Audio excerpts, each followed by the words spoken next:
Pour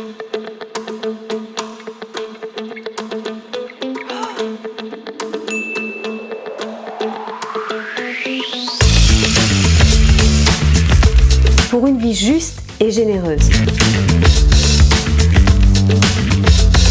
Dans les chapitres précédents, le pasteur et théologien Timothy Keller a abordé ce que la Bible dit de la justice. Dans le chapitre 4, il se penche sur les 2 commandements qui résument toute la loi.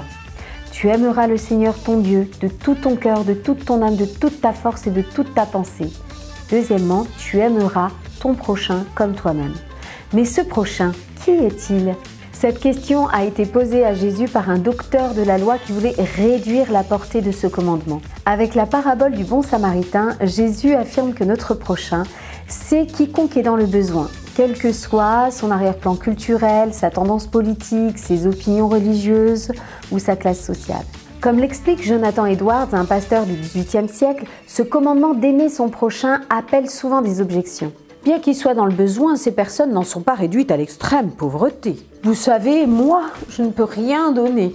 Le pauvre a très mauvais caractère, en plus il est ingrat. S'il en est réduit à la pauvreté, c'est de sa faute.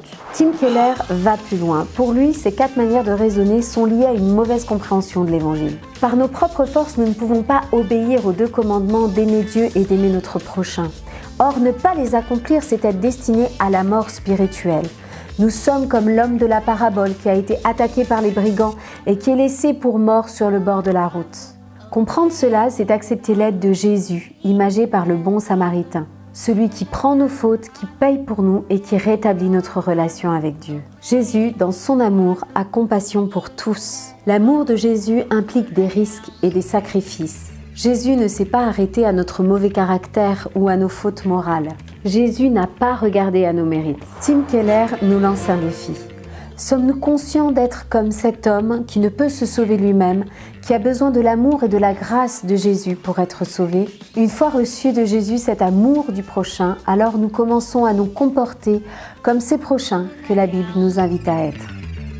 Pour une vie juste et généreuse de Timothy Keller, disponible dans toute librairie religieuse et sur le site de Miché France.